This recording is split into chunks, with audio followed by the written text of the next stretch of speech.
if you understand and grasp this, because it's very, very simple, but it has the power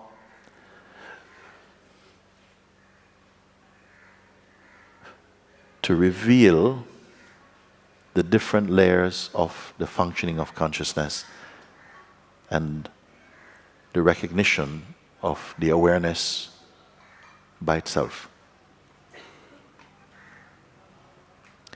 So I highly recommend it for those of you who want to just be clear, but not just mentally clear, but felt clear.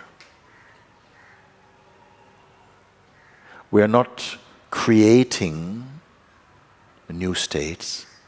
You are recognizing what is here, which has not been recognized. And because we don't recognize it, we keep being confused that you are something else, and you are functioning from another place. And that's why things are not stable, because our being is naturally stable, naturally radiant, generating compassion in the field of duality, feeling naturally happy, naturally peaceful. It's not chopped up in parts. It is one totality. Just like this fan. It is a fan even now. When I open it, it's a fan still. When I'm halfway, it's still the fan. It's one thing. It is like the totality is one thing.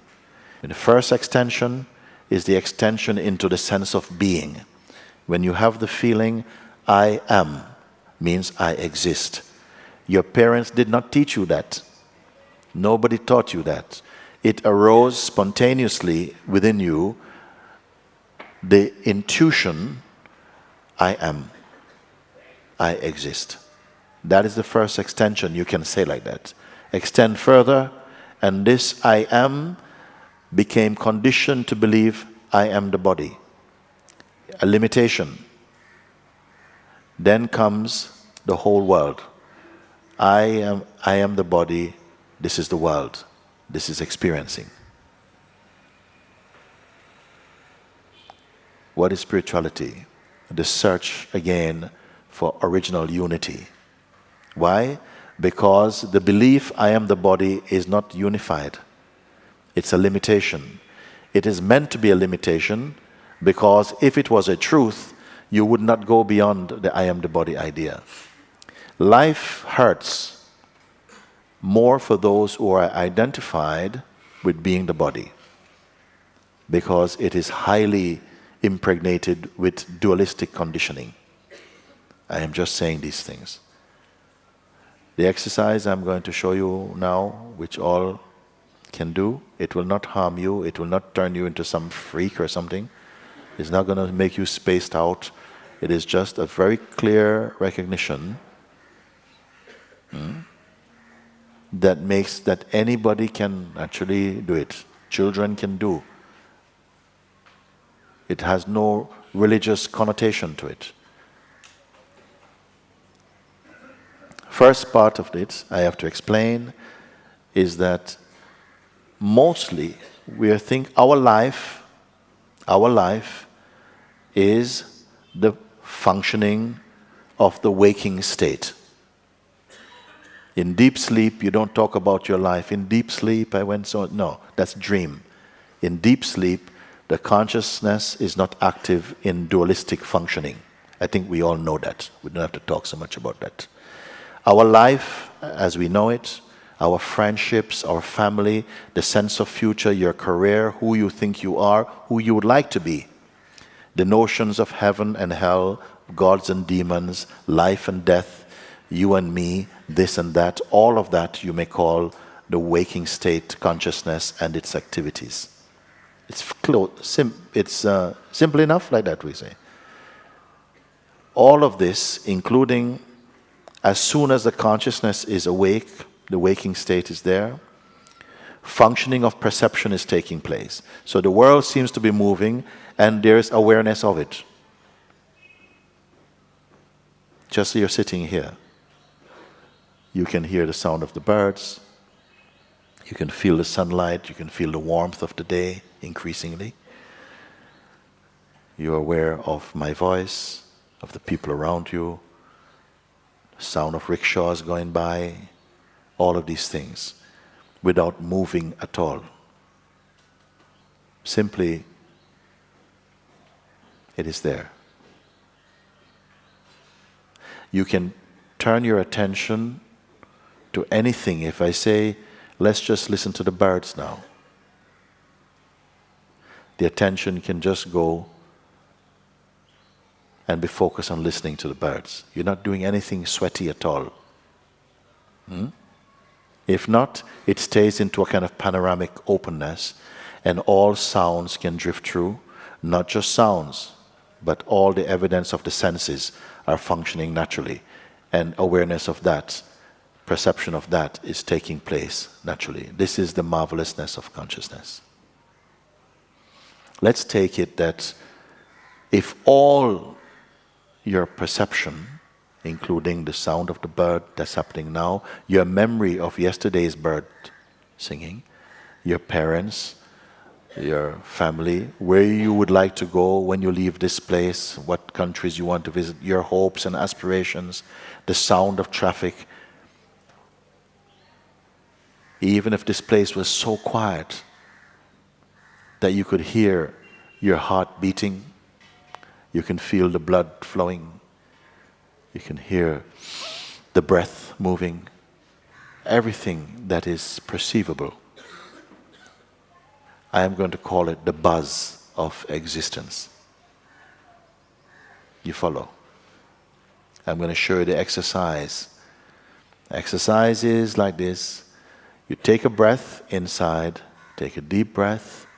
I don't want you to do it completely, but listen first as I'm doing it. Take a deep breath and imagine that there's a balloon, like your lung is a balloon. And you take a deep breath, and then you don't tie the end of the balloon, you simply release it. You're not breathing out, so don't put any intention on, you're not breathing out.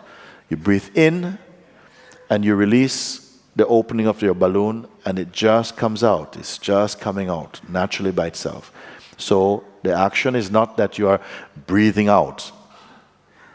When the breath is coming out, let it come through only the nose for a minute. This exercise, many people who have done some pranayama, they probably know it. I did not come from that background. So when it was shown to me, because it was helpful for a condition I had physically, immediately on being shown, I saw the effectiveness of the same exercise as a metaphor, a physical and practical one, for the functioning of the universe, for the ground of being, which is unmoving, and for the witnessing of both of them in one exercise.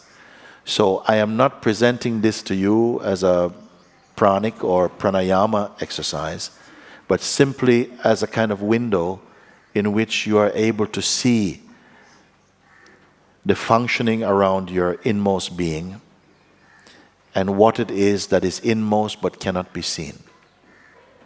Are you up for it? The breath, as it's coming out the nostrils only, will make a buzzing sound. You're going to do that. You can do it without the buzz, but for the exercise, the breath is in, out and through the nostril, and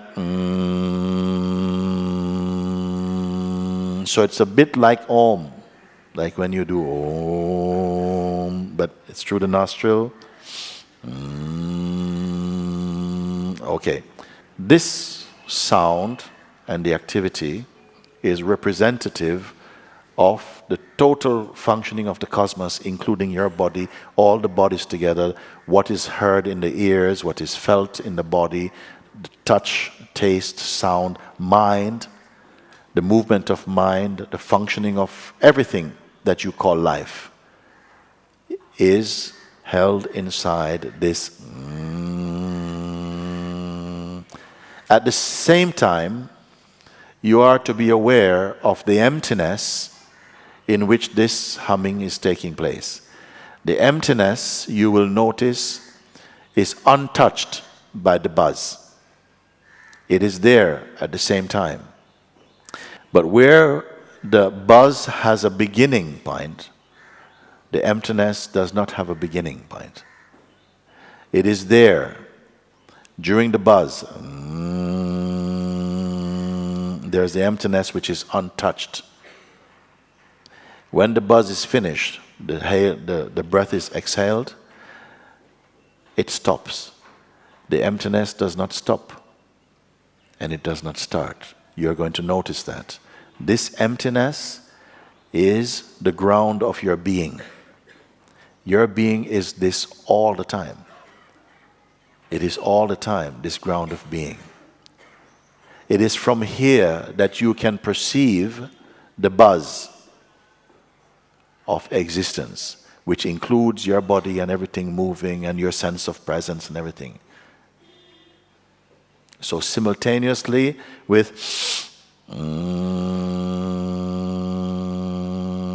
there's the awareness, which is not the buzz, and it simply is. It is not the breath. It does not have a beginning or an end. That is like the field of being. Constantly, your waking state is evidenced from here. It is watched from here. But this place is not watching with eyeballs like that. Just perceiving of the functioning of life. Then, third thing to notice, which is not a thing at all, is that witnessing of the buzzing and the emptiness is also perceived, which means that this perceiving place is beyond both of them. Simultaneously, this is perceived by you.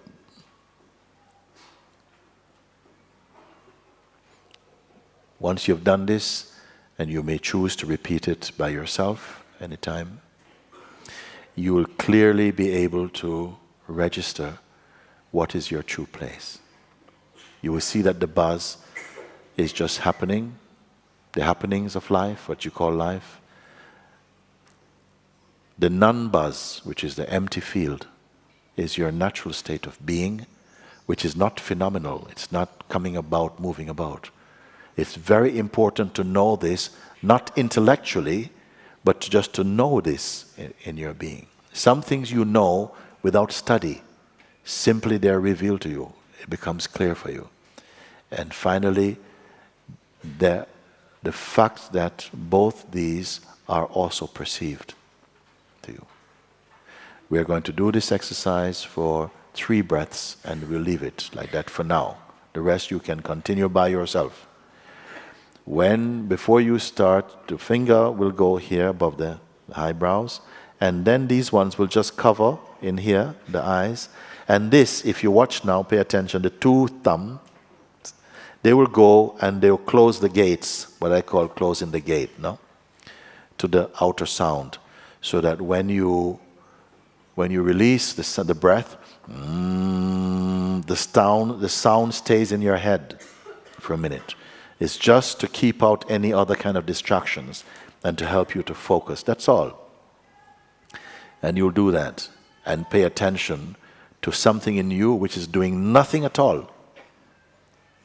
And that is the presence itself. Somehow there's a sort of presence. It's very subtle.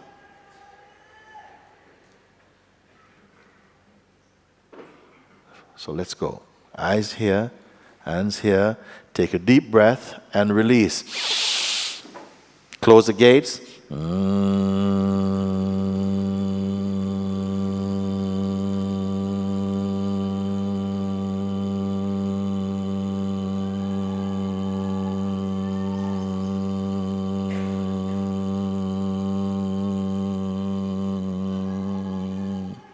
Empty. Breath again in. You're not doing anything. Release.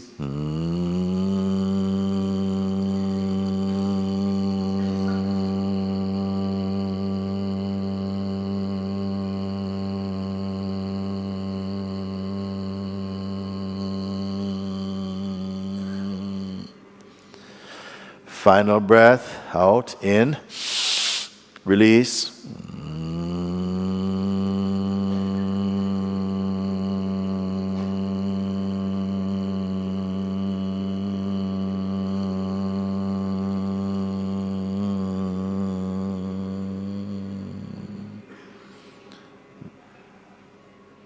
Very good, very good.